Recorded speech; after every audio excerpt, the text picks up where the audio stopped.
Bismillahirrahmanirrahim. Assalamualaikum warahmatullahi wabarakatuh. Wassalatu wassalamu ala asrofil anbiya'i wal mursalin wa ala alihi wa sahbihi ajma'in, amma ba'du. Asyhadu an la ilaha illallah wahdahu la syarikalah wa asyhadu anna Muhammadan abduhu wa rasuluh. Ya anak-anak sekalian, selamat berjumpa lagi di dalam pembelajaran TIK ya. Pertama, kita bersyukur kepada Allah Subhanahu wa taala yang telah memberikan nikmat yang tidak terhingga sehingga kita bersama-sama dapat mengadakan kegiatan pembelajaran meskipun melalui daring ya, secara virtual. Kemudian salawat dan salam semoga senantiasa dilimpah curahkan kepada junjungan Nabi besar Muhammad sallallahu alaihi wasallam, kepada keluarga, kepada sahabat, kepada tabi'in, dan mudah-mudahan kita selaku umatnya yang senantiasa konsisten ya, dan terus berupaya mengikuti sunnah-sunnah yang beliau ajarkan kepada kita semua ya. Anak-anak sekalian, untuk semester sekarang ya, ini Bapak geser materinya. Bapak dahulukan dulu untuk sistem komputer ya, kemudian nanti akan belajar mengenai jaringan internet, kemudian untuk TIK ya, untuk integrasi aplikasi Office, kemudian di akhir semester kepada analisis data ya. Ya, ini kita akan masuk ke materi sistem komputer ya. Jadi apa yang akan kita pelajari di sini ya, ini sebagai gambaran saja ya, gambaran saja, ilustrasi begitu ya. Ilustrasi suatu komputer itu ini terintegrasi dengan peralatan-peralatan eksternal ya, seperti ada modem ya, printer ya, speaker, mouse. Nah, ini secara sederhananya begini ya.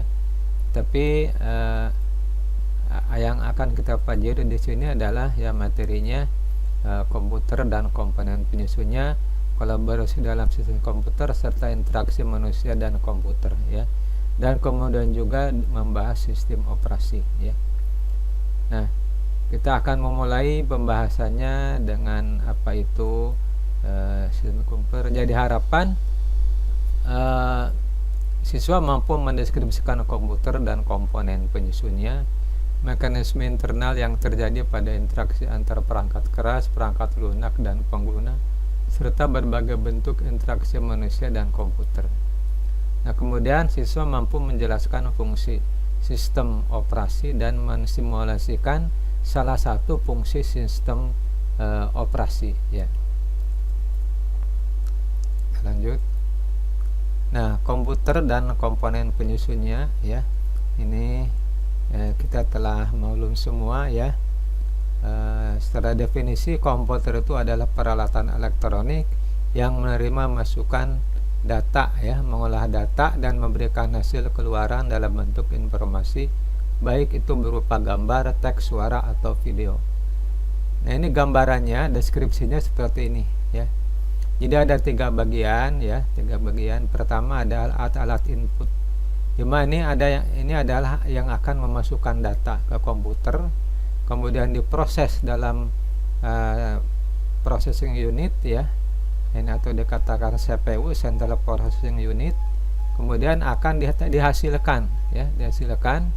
Ini akan ditampilkan melalui monitor ya, kemudian apakah nanti melalui printer ya, atau nanti mendapat dikirim berupa berkas ya. Nah, ini adalah outputnya. Nah, di dalam perumahan sendiri ini di mana letaknya ya, supaya dapat terbayang. Ini letaknya ada di motherboard. Di dalam motherboard itu nanti akan tertanam RAM ya, sebagai unit memori ya. Kemudian juga ada prosesor ya. Ada prosesor yang di dalamnya ada unit kontrol dan unit aritmetika ya, atau logika ya, logika aritmetika. Nah, ini adalah di prosesor yang ini, sedangkan yang biru ini adalah di motherboard ya. Kemudian ada unit memori yang terdiri dari memori sekunder ya, kemudian memori tersier primer ya. Nah, ini gambarannya. Jadi sistem komputer itu sederhananya seperti ini ya. Nah, kita lihat yang selanjutnya. Ya, sistem komputer ya. Sistem komputer itu ini ada 3 yang memungkinkan komputer itu dapat digunakan ya. Jadi komputer dapat dimanfaatkan atau bisa berjalan kalau ada 3 unsur ini ya, yaitu hardware, software, dan brainware ya. Seperti kita ketahui, hardware itu adalah perangkat keras ya. Perangkat keras itu yang dapat dilihat dan diraba ya, ada dipindahkan ya, seperti itu, yang dapat dipegang lah gitu ya. Contohnya adalah mouse, hard disk, prosesor, RAM, printer, scanner, dan lain-lain ya. Kemudian yang kedua adalah perangkat lunak atau software. Perangkat lunak komputer atau software tidak terlihat secara fisik ya, tetapi dapat berfungsi dan dioperasikan oleh pengguna melalui antarmuka yang disediakan ya. Jadi kalau kita menggunakan komputer ya, kita dapat melihat di layar ya, interface berbagai aplikasi ya. Nah, itu memang tidak bisa dirasakan ya, cuma hanya dimanfaatkan keadaannya, fungsinya bisa digunakan oleh kita. Ya, perangkat lunak ini adalah kode-kode program yang dibuat menggunakan bahasa pemrograman ya. Kemudian yang ketiga adalah brainware atau pengguna ya. Jadi pengguna adalah orang yang menggunakan atau mengoperasikan komputer ya. Jadi komputer bisa berfungsi dan ada manfaatnya kalau ketiga unsur ini bisa bersinergi ya, bisa saling berkolaborasi, nanti menimbulkan manfaat dari komputer tersebut ya. Oke. Kemudian kita melihat dulu jenis-jenis komputer ya. Jenis-jenis komputer ya, yang pertama adalah mikrokomputer ya. Mikrokomputer itu adalah komputer yang sangat kecil ya, baik dari kemampuan dan kapasitasnya ya. Jadi ini mikrokomputer itu memiliki ukuran paling kecil dibandingkan jenis komputer lainnya ya, dan menggunakan mikroprosesor sebagai CPU atau unit pemrosesan utama. Nah, ini dapat banyak dijual di pasaran ini ya. Kalau kamu googling juga, ini banyak dijual. Ini biasanya sebagai konsol atau perangkat yang digunakan untuk memfungsikan alat-alat tertentu saja, misalkan untuk sensor ya, untuk mekanik ya, atau untuk robot ya. Nah, ini bisa pengaturan geraknya itu memakai komputer ini ya. Nah, yang populer adalah Raspberry atau Arduino ya. Arduino ukurannya ini dari mulai yang paling kecil ukuran cuma 2 cm ke 4 cm ya, atau 4 ke 6 cm. Ini boardnya, ini board sirkuitnya ya ini. Jadi bisa dipindah-pindahkan, bisa dihubungkan dengan koneksi di peralatan listrik lainnya. Kemudian yang kedua adalah komputer personal ya, atau PC komputer.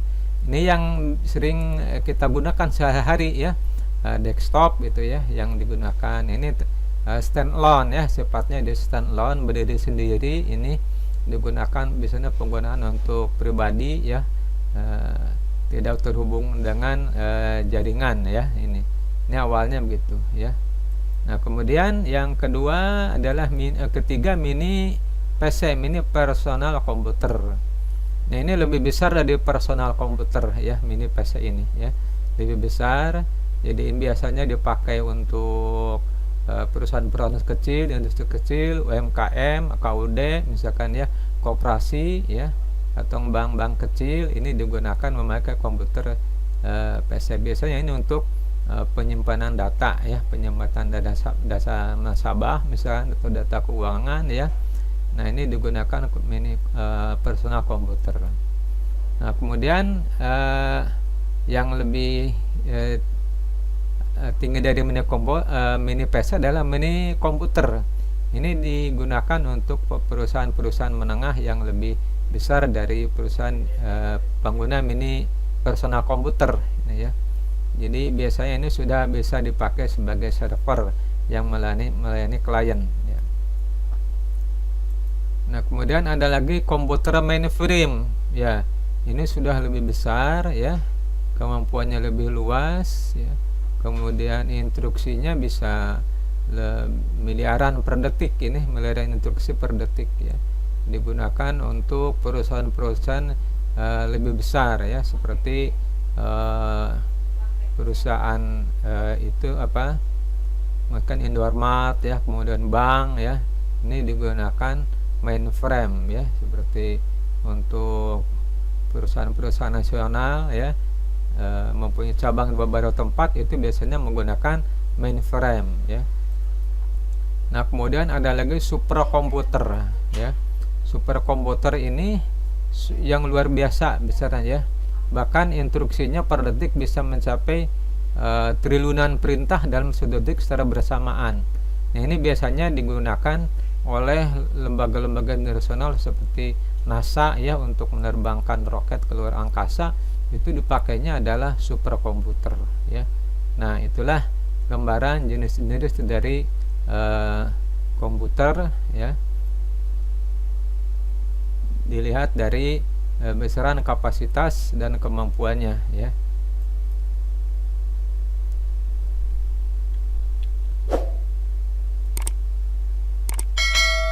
Ya, kemudian kita akan membahas bagaimana interaksi manusia dengan komputer ya. Jadi artinya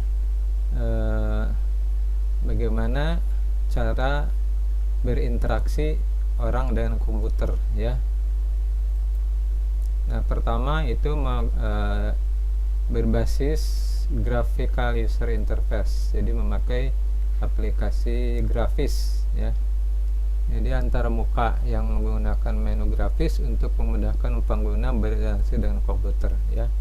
Nah, ini contohnya yang sehari-hari kita gunakan ini ya, yaitu ini memakai tampilan grafis ya di layarnya itu ya. Jadi ada gambar, ada kemudian juga foto, image ya. Nah, seperti itu. Kemudian juga di menu ada tombol-tombol ya, ada ikon-ikon ya, seperti itu tampilannya ya. Kemudian juga ada yang berbasis antar muka berbasis command line interface ya. Command line interface ini berarti memakai konsol seperti CPROM ya, CPROM ya menggunakannya. Jadi seperti ini, kita ketikkan CMD ini ya, CMD ya, kemudian kita ketik. Nah, ini ya tampil konsol ini ya. Kemudian misalkan kita akan mencari kita akan ngecek koneksi ke Google ya. Kita ping aja, perintah ping, kemudian google.com ya. Ini cara mengakses untuk mengecek ke Google ya. Oh ya, ini ada kesalahan.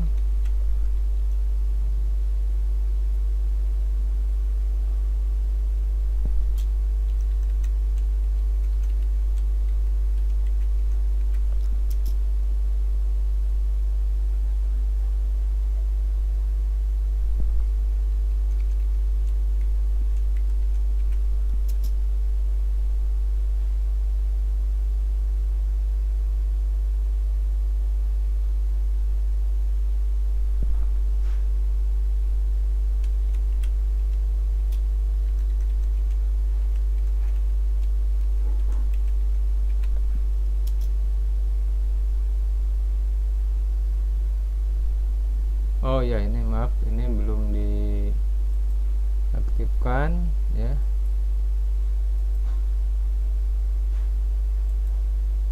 Internetnya tidak nyambung. Oke.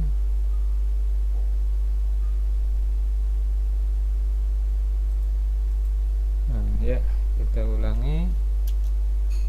Nah, ya seperti ini ya. Ini TTL ya, ini berhasil, ini lossnya 0 ya, pengiriman 4, receive 4, loss 0. Jadi ini menyambung dengan baik ya. Nah, ini contoh command line ya, ini cuma contoh command line ya. Nah, jadi seperti ini ya, user share ya. Oke, ini yang kedua. Kemudian yang lainnya, interaksi manusia dan komputer adalah melalui suara ya, melalui suara. Jadi kita dapat memerintahkan komputer dengan memakai suara saja ya. Tentu ada mikrofon yang akan melalui aplikasi, sehingga dapat akan memanggil oleh aplikasi di dalam komputer ya, memakai aplikasi suara. Kemudian juga melalui gambar atau video ya. Nah, ini tentu harus ada kamera ya di dalam terkoneksi dengan komputernya ya. Kemudian juga melalui berbagai peranti lainnya, misalkan dengan keyboard, joystick, mouse ya, layar sentuh, dan touchpad misalkan ya. Nah, itu kelima contoh bagaimana manusia itu berinteraksi dengan komputer ya, untuk menjalankan, untuk pemakaian komputer ya. Nah, kemudian di dalam sistem komputer ini terjadi kolaborasi berbagai komponen ya. Jadi kalau di dalam sebuah sistem komputer, perangkat keras berkolaborasi dengan perangkat lunak, aplikasi atau piranti lainnya melalui sistem operasi. Nah, jadi sistem operasi merupakan komponen penentu yang bisa mengatur ya antara perangkat lunak dan perangkat keras ya. Jadi misalkan ini ada user, kemudian ini ada aplikasi. User akan memakai aplikasi ini, tentu kita akan mengakses ke sistem operasi dulu ya. Di dalam menu window misalkan kita menginginkan suatu aplikasi ya. Nah, kita akan memilih, kemudian akan berinteraksi ya. Ini akan berkolaborasi dengan perangkat keras lainnya ya. Misalkan ke RAM, ke hard disk, ke ROM, kemudian juga perangkat eksternal seperti printer ya. Nah, ini sehingga ini akan terjadi kolaborasi atau berinteraksi antara perangkat lunak, perangkat keras dengan atau melalui sistem operasi ya. Nah, kalau dipakai di sini misalkan sistem operasinya Windows. Nah, ini kolaborasi juga bisa difungsikan dalam Internet of Things ya, di mana di sekeliling manusia dipasang perangkat-perangkat yang mampu menangkap data dan mengirimkan ke komputer. Nah, ini contohnya adalah sekarang akan dijalankan atau diterapkan tilang elektronik ya. Ini hati-hati kalian pengguna jalan, pemakai kendaraan ya, jangan sampai melanggar aturan lalu lintas, terutama misalkan di perempatan, karena di sana sudah dipasang CCTV ya, untuk melihat kendaraan yang melanggar ya, sehingga akan merekam nomor kendaraan, kemudian akan dikirimkan datanya ya langsung sampai ke Samsat ya, kantor Samsat. Nah, di sana akan dicek kesalahannya apa, misalkan melanggar batas ya. Kemudian nanti akan dikenakan dendanya pada waktu kita membayar pajak tahunan ya. Kemungkinan nanti tahun-tahun tertentu kalau kalian melanggar akan besar bayar pajaknya, karena disatukan dengan pelanggaran ya. Nah, itu ya, ini adalah kolaborasi dengan sistem komputer. Kemudian juga ketika menginstal program aplikasi penggajian atau payroll di komputer ya. Nah, ini juga berarti aplikasi perangkat lunak dengan sistem komputer ya, dengan melalui sistem operasi ya. Atau juga memasang sebuah program driver ya, untuk mengaktifkan perangkat eksternal seperti printer ya. Itu berarti berkolaborasi perangkat lunak, perangkat keras dengan sistem operasi ya. Itu kolaborasi di dalam sistem komputer. Nah, sistem operasi ya, kita melihat sistem operasi. Sistem operasi ini apa ya? Ini adalah perangkat lunak sistem yang mengelola perangkat keras komputer, sumber daya perangkat lunak, dan menyediakan layanan umum untuk program komputer ini ya. Nah, ini contohnya sistem operasi yang kita kenal ya. Ini seperti yang dipakai oleh kita adalah kebanyakan dari Windows ya. kemudian ada Linux, ada Mac OS, Android, ya, iOS dan sebagainya ini ya. Ini banyak sekali ya, sekarang sangat berkembang sekali ini. Tinggal kalian googling aja ya jenis-jenisnya ya. Lihat fase-fasenya dari mulai Windows 3.1 ya sampai sekarang sudah Windows 11 ya kalau untuk Windows ya. Nah, kemudian ada istilah booting ya. Booting itu adalah urutan startup menggunakan sistem operasi komputer saat dinyalakan ya. Pada saat booting, semua komponen perangkat keras dalam komputer dibangunkan ya. Ada 5 langkah booting ya. Ini seperti daya power diaktifkan ya, kemudian ada proses POS ya, power on self test ya. Jadi ini akan pengecekan daya listrik ya, sehingga komputer itu akan sebentar menyala dulu ya, itu prosesnya ya. Nah, kemudian memulai BIOS ya. BIOS berarti ini akan menyala di keyboard ya, keyboard suka menyala ya, kemudian di mouse menyala. Nah, itu memuat BIOS ya. Kemudian monitor menyala gitu ya, itu ya. Nah, itu BIOS ini basic input output system, di mana ini tidak perlu seperti keyboard, mouse itu ya sudah otomatis aplikasinya ini ditanam di dalam BIOS ya, di dalam ROM. ROM itu memori di dalam motherboard ya yang dipasang. Motherboard tidak memerlukan sistem operasi ya. Nah, kecuali sistem operasi itu digunakan untuk penginstalan peralatan eksternal ya, seperti printer ya, scanner. Nah, itu harus memakai instalasi melalui sistem operasi. Sedangkan alat-alat yang sudah baku ya, ini alat-alat standar itu, ini adanya di BIOS aplikasinya. Jadi otomatis sudah tertanam dan langsung tidak perlu diinstalasi lagi begitu ya. Oke. Nah, kemudian fungsi sistem operasi. Ini ada sekian banyak fungsi sistem operasi. Misalkan menyediakan antar muka ke pengguna untuk berinteraksi dengan komputer. Ya, ini sudah jelas ya. Ketika kita menyalakan komputer, yang tampil itu adalah bagaimana interface dari Windows atau dari Linux ya, pertama sekali. Itu menyediakan terbuka untuk pengguna. Kemudian juga mengendalikan input dan output ya, ini sudah jelas ya, bagaimana kita mengetikkan angka misalkan ya, mengetikkan teks, kemudian dapat ditampilkan di layar monitor. Nah, ini yang mengatur adalah sistem operasi. Kemudian juga mengelola perangkat keras dan peripheral ya. Nah, ini sudah jelas ya, ketika misalkan kita pasang printer ya, kan belum dikenal alatnya itu, sehingga akan meminta driver diinstalasi ya, akan diinstalasi ya.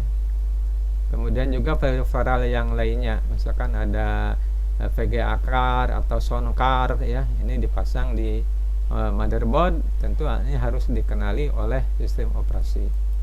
Nah, kemudian juga mengolah muatan perangkat lunak dan menjalankan perangkat lunak. Ya, ini kalau misalkan kita menanam suatu aplikasi ya, misalkan menanam aplikasi grafis, Corel ya, Photoshop ya. Nah, ini berarti fungsi dari sistem operasi adalah mengenal dan menjalankan, menginstalasi dan menjalankan atau menampilkan perangkat lunak ini. Kemudian menangani interupsi dan kesalahan atau error ya. Ini fungsi sistem operasi. Nah, kemudian mengelola prosesor. Sistem operasi juga mengelola CPU ya. Saat sebuah program aplikasi diaktifkan, sistem operasi memuat program tersebut ke memori RAM ya. Dan CPU akan mengeksekusinya ya. Nah, kemudian mengelola memori ya, sistem operasi bertanggung jawab untuk mentransfer program ke memori dan dari memori ya. Jadi seperti kalau kita menjumlahkan 2 kali 2 ya sama dengan 5, itu terjadi di memori ya. Kemudian ini dari memori ini ditampilkan ke monitor. Nah, kalau ini tidak disimpan di memori sekunder, ini akan hilang ya. Jadi hanya sementara saja ya, kecuali nanti disimpan di memori sekunder yaitu di hard disk, sehingga nanti akan suatu saat akan ditampilkan ya. Kemudian mengelola keamanan sistem operasi ya. Ini bertanggung jawab kepada pembuatan akun pengguna dan kata sandi serta penerapannya ya. Nah, kemudian menangani komunikasi dengan jaringan ya. Jadi untuk ke internet atau ke LAN ini ya, ini sudah disediakan fitur di sistem operasi ya. Nah, kita ini salah satu fungsi dari sistem operasi adalah menangani multitasking ya. Multitasking ini apa? Nah, coba kalian lihat gambar ini ya. Ini ada gambar seorang ibu-ibu ya. Ini lagi melihat laptop atau sedang ya melihat mungkin tampilan apa di laptop. Kemudian dia lagi memasang headset, mungkin mendengarkan pengajian ya, atau suara ya, atau lagu. Kemudian dia sambil ketika kelihatan sedang mempersiapkan makanan ini ya. Ini dia melakukan 3 pekerjaan dalam satu waktu ya, satu saat gitu ya.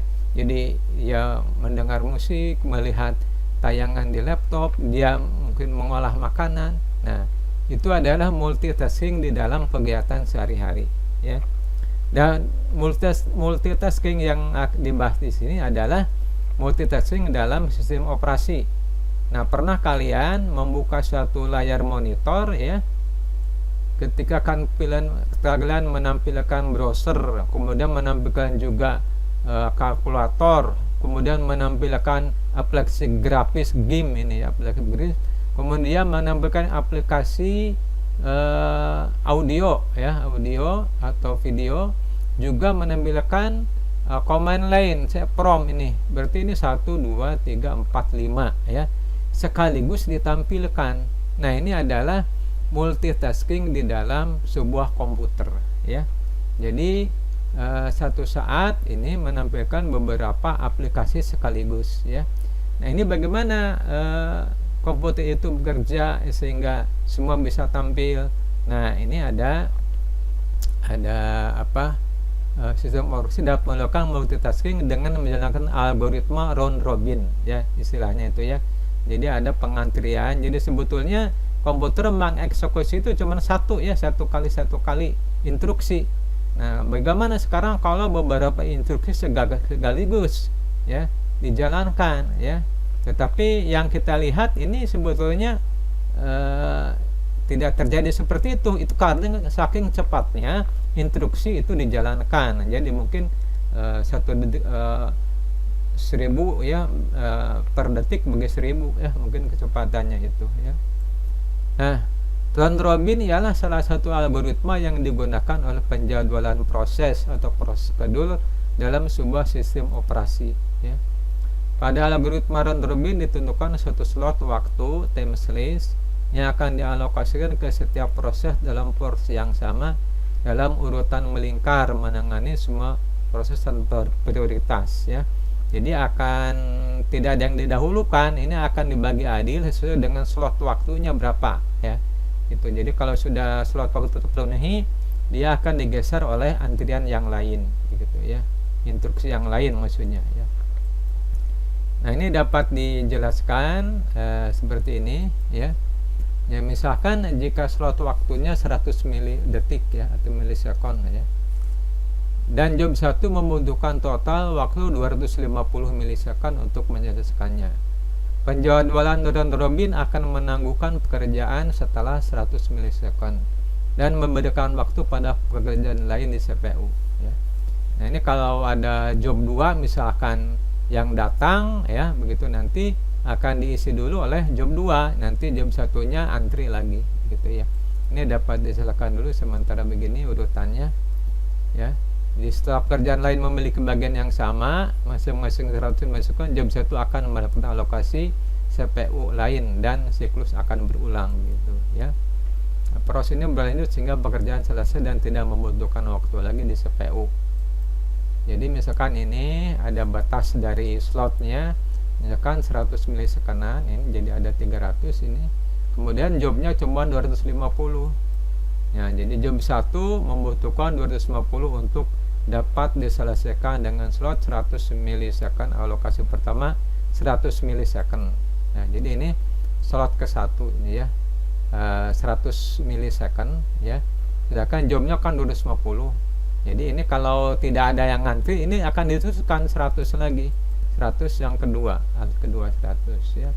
Nah, sekarang udah 200. Jadi yang terakhir tinggal 50 ya. Tinggal 50, jadi alokasi ketiga tinggal 50 ya. Jadi cuman setengahnya ini ya. Nah, ini contoh pembagian slot ya. Jadi kalau di slotnya 100, nanti 100 dulu. Kalau tidak ada antrian lagi dilanjutkan, selesaikan 100. Terus begitu ya. Tetapi kalau ada antrian yang lain, berarti ini akan bergeser dulu ke belakang. Nah, ya, didahulukan yang lain ya. Nah, coba kita lihat contohnya ya. Misalkan ini penjaluan proses, slotnya 100 milisekon. Nah, ini ada job 0 ya, job 1, job 2 ya. Ini waktu kedatangannya job 1 0, waktu eksekusinya 250 milisekon ya.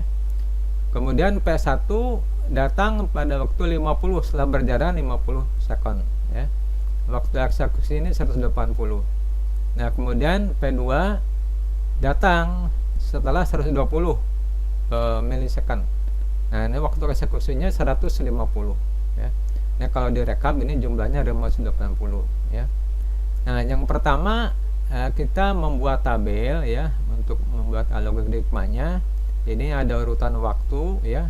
Ini sebetulnya waktunya nanti ini sebelum diisi ya, tapi saya sudah cantumkan. Nah, kemudian antriannya ya, lihat tadi. Pertama ini P0 dulu kita simpan. Nah, P0 ini ya.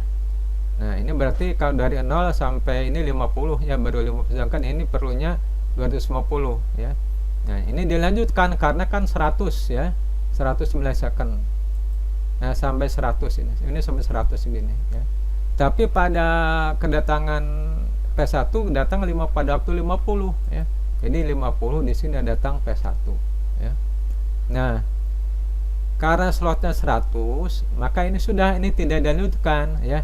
Ini akan dilanjutkan oleh P1 ya, memulai P1 itu 180 ya.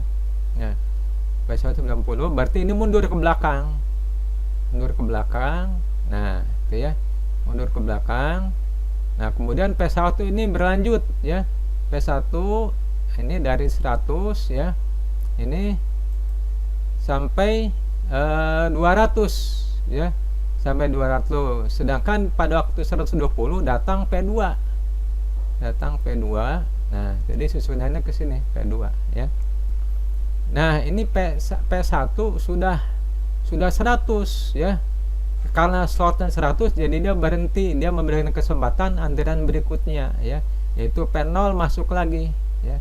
P2 masuk ke sini, sedangkan P1 ke belakang. Nah, ke situ ya. Nah, P0 ini baru 100 ya. P0 kan harusnya 210. Nah, ini dilanjutkan dari 200 sampai 300 P0 tekan ya. Nah, sudah sampai 100 nanti ke belakang antrian ya. Ini P2 maju dulu ke depan, dengan P1 otomatis maju. Sekarang P0 ke belakang ya.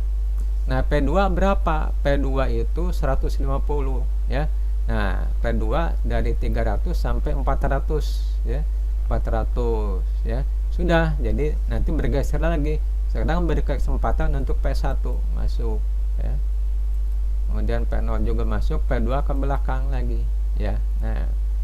Nah, P1 ini tadi baru 100, tinggal 80 ya, jadi dari 400 sampai 480 ya. Nah, berarti ini P1-nya udah selesai ya. P1 udah selesai ya.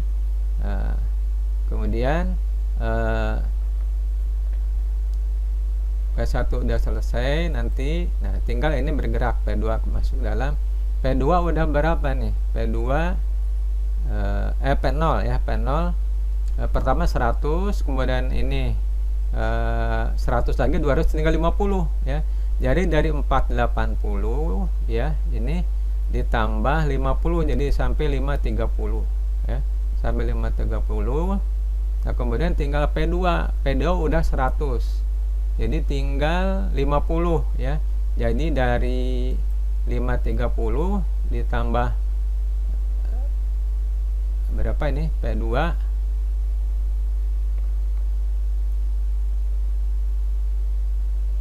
ya, jadi 530 tambah 50 lagi ya, 530 jadi 580 ya.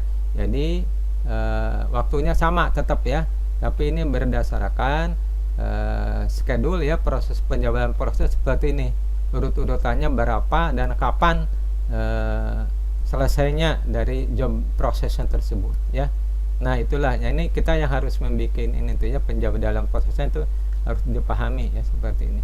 Jadi 0 sampai 100 dulu P0, kemudian dari 100 sampai 200 P1 ya, dari 200 sampai 300 P0 lagi ya, dari 300 sampai 400 P2 ya, kemudian dari 400 sampai 480 P1 lagi, kemudian dari 420 sampai 430 P0 lagi, dari 430 sampai 530 sampai 580 P2 lagi ya. Nah ini bagaimana multitasking ini bisa dijalankan dengan penjadwalan proses ya, ini di dalam sistem komputer ya. Nah, ini saya contohkan lagi untuk yang lebih komprehensif ya. Nah ini contohnya, ada proses sampai jobnya ada 5 ini ya. Nah ini silahkan kalian dipelajari ya, pelajari sini. Nah kemudian ini juga dideskripsikan kejadiannya. Jadi pada waktu ini P0 datang ya, pada waktu 0 P0 ya, kemudian waktu eksekusinya 250 ya, jadi 100 dulu ya, kemudian pada 50 datang P1 datang ya. Nah kemudian P1 berapa, 170 ya, jadi 100, nanti sampai 200 dulu, ini 100 ya, selesai. Tapi pada waktu 120 datang P2 ya, datang P2 ini di sini ya. Nah itu dan seterusnya ya, silakan dipahami ya yang ini sambil dianalisa ya, silakan. Nah kemudian ini ada tugas ya, pertemuan 3 ini kalian membuat hal sama, membuat penjadwalan proses ya. Nah penjadwalan proses kira-kira waktu kedatangan P0, P1, P2, P3, P4, P5, P6 seperti ini, waktu eksekusinya ini ya. Nah kemudian dibuat tabel penjadwalan proses seperti tadi ya, seperti tabel sebelumnya. Nah kemudian kerjakan dalam format bentuk tabel ya, boleh pakai aplikasi Office Doc atau Excel. Setiap job diberikan warna yang berbeda, jadi supaya kelihatan nanti ya warna-warnanya, jadi harus diberikan warna ini ya. Ya kemudian kirim tugas ke laman tugas masing-masing siswa di BDR SMA Cilimus ID ya. Nah oke, selamat bekerja ya. Sampai ini dulu ya pertemuan kita kali ini. Kita masih melanjutkan masalah sistem komputer untuk pertemuan minggu yang akan datang. Terima kasih, sampai berjumpa di lain kesempatan di waktu yang akan datang. Semoga sehat selalu ya. Assalamualaikum warahmatullahi wabarakatuh.